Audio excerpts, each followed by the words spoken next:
Shabbat Shalom, everybody. I'm going to start today with a story. It was late at night, darker than anyone had ever seen before, and it was quiet. Well, except the bugs, loud chirping, and the slight wind, but mostly it was quiet. But it was not a calm quiet. Rachel was unsettled at best, straining her ear to listen past the bugs and the wind for any other sounds, waiting for the perfect moment. For as long as she could remember, she had been living under extremely harsh conditions and being forced to do unending physical labor and given very little in return. She had, during that time, had a child, tried her best to raise her, while cognizant of how little she could give her, how repressed they were.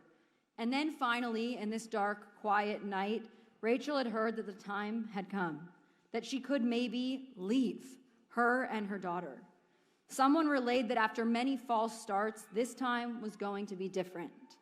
They would somehow be able to leave under the cover of night and flee, and make it across the water, hopefully, and onto safer and better land. The fear of leaving almost matched the fear of staying. But she reminded herself over and over and over again that a better life had to be possible. It had to be worth risking everything.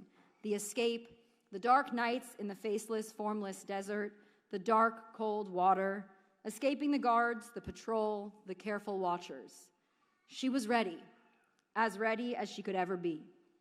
When the message came that it was go time, she was still taken aback, stunned, despite years, months, days of waiting. She threw everything she could carry into her bag, kneeled down in front of her daughter, and told her the news. "It's time," Rachel explained. "We have to go."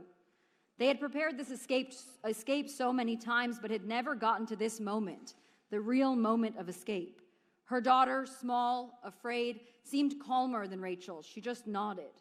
"Remember," Rachel said as they sidled toward the door, "we have to be quiet for a long time, and it's going to be really hard. But on the other side of that is going to be a whole other world, the one that we've been imagining together."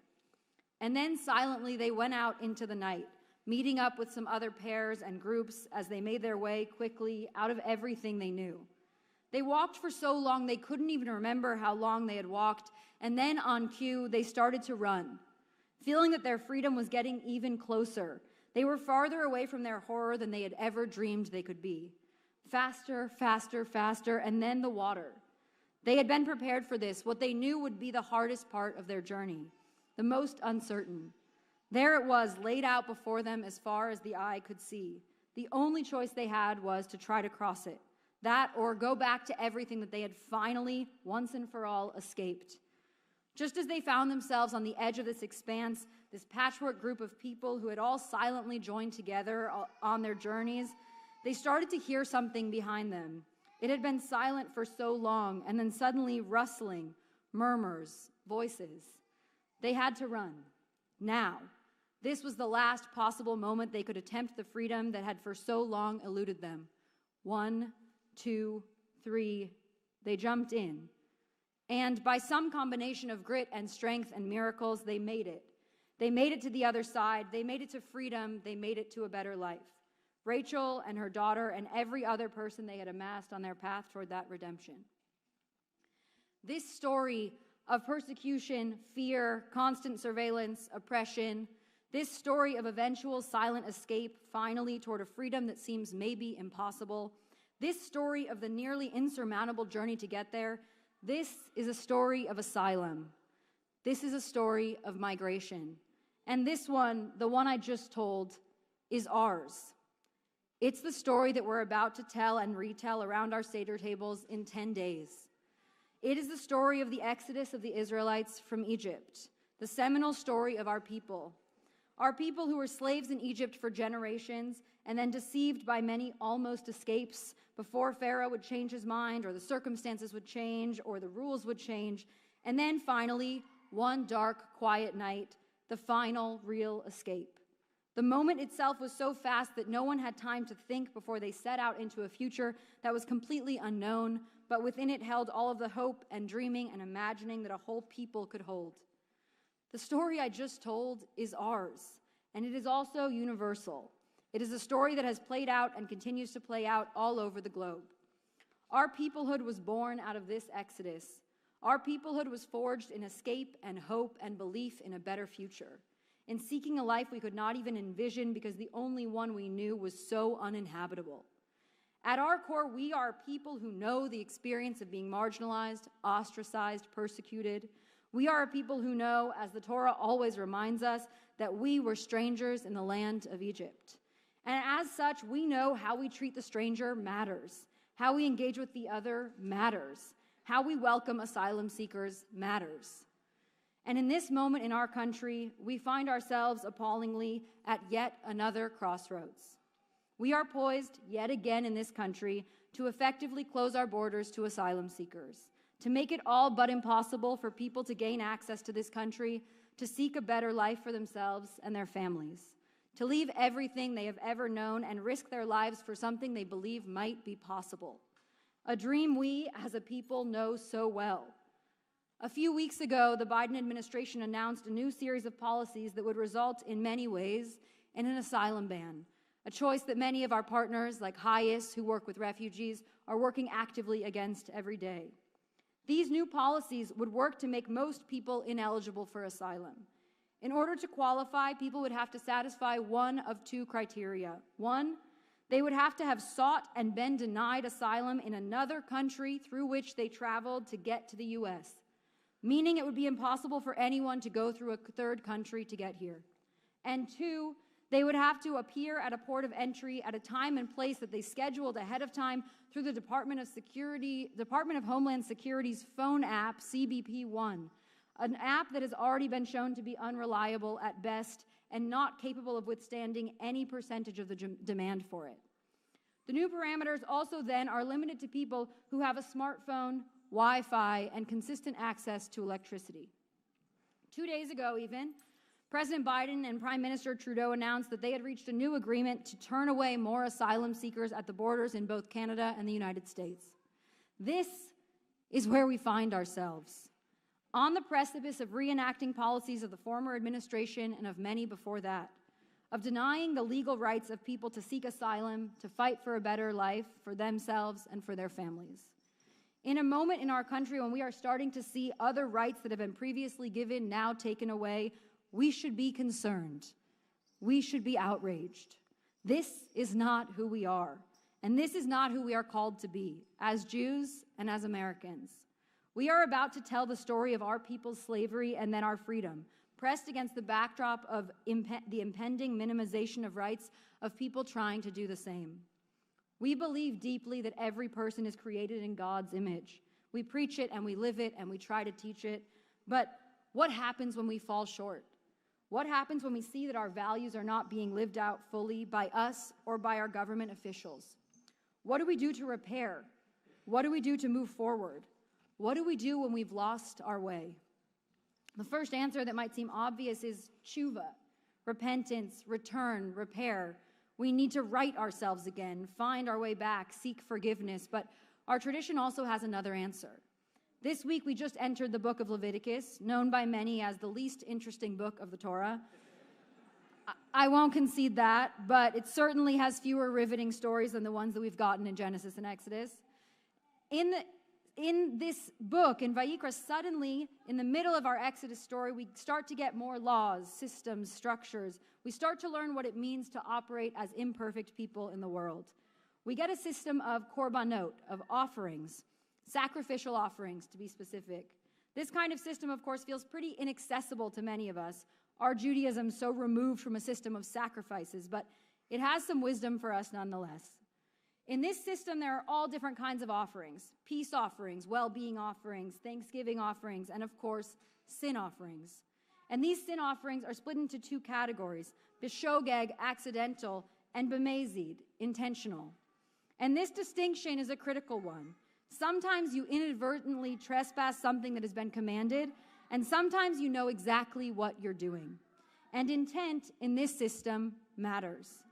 The proposed asylum policies are so familiar to us, too familiar. The same kinds of things we have seen proposed and implemented before. The same restrictions on human dignity and human rights. This moment is not an accident. If it were, our tradition says, a sacrificial offering would have to be made when the guilt was realized. But what about if it was intentional? What if they knew exactly what they were doing? The Parsha that we read this morning sets up the case as follows. Nefesh ki techata umala ma'al baronai. When someone commits a transgression against God. The introduction of this kind of sin and offering is set up differently from many of the others. The others indicate an uncertainty if this person sinned against God unknowingly. But this is when. This has no room for ambiguity. It was intentional. Rabbeinu Bachya, the 14th century Spanish commentator, helps explain exactly what it means to commit a transgression intentionally. He says there are actually only 4 cases when an offering is brought for things that are intentional. And among them are swearing a false oath in testimony, shvuat ha'edut, and swearing a false oath about something that has been entrusted to you, shvuat ha'pikadon. Among this administration's campaign promises was a pledge to usher in an era of, quote, fair, orderly, and humane asylum, process. One imbued with the kind of dignity and respect that feels more aligned with the values of our tradition and of our story. And yet, here we are, precariously perched in this moment on the verge of that oath being a false one.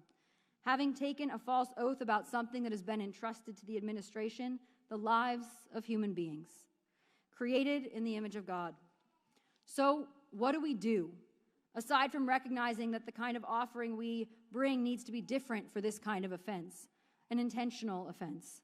How does that translate into our language and our world? An answer comes from Sforno, the 16th century Italian commentator, in a comment on the same verse as the insight from Rabbeinu Bachya.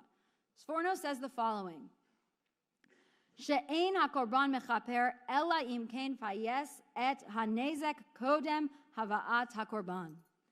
This offering only atones for the sin if the injured party says they have done enough, that they have satisfied the demands of the people they have harmed before they bring an offering.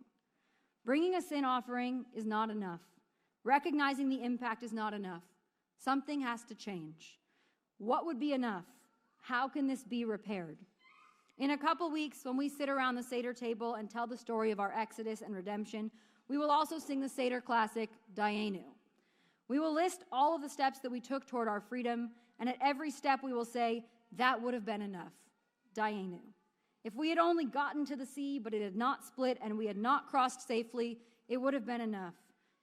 If we had crossed safely, but God hadn't provided for us in the desert for 40 years, Dayenu. If we had been provided food but never received Shabbat, Dayenu. And on and on and on. But is that true? Would any of those steps toward our redemption really have been far enough? Would those compromises have been worth it? Could we have survived and built a life for ourselves? At the Seder, we are told, Chayav Adam lirot et atzmo ke'ilu hu yatsa miMitzrayim. Every person is obligated to see themselves as though they left Egypt, they themselves. We are commanded in this season to remember that there is no distinction between self and other, us and them, those of us who are here and those who dream of being here. What is enough? Certainly, compromising human dignity for asylum seekers is not enough. Cutting off more pathways into this country is not enough. These choices are being made after decades of dehumanizing immigration policy, especially in recent memory. There is no way to argue that these choices are not being made with full clarity of intent. The sin offering, the guilt offering, will not be enough. It will not be enough until the injured party says so. And until that injured party can truly be heard here, we, the residents of this country, have to speak up. We have to fight to create safe and humane paths for people to enter this country. It's a dark, dark, quiet night somewhere, here, there, in Egypt, in Guatemala, in Cuba. Someone is waiting for the signal that they can finally leave, that they can finally flee in search of a better life for themselves and their children. They're still waiting. What are we going to tell them? Shabbat Shalom. Shabbat.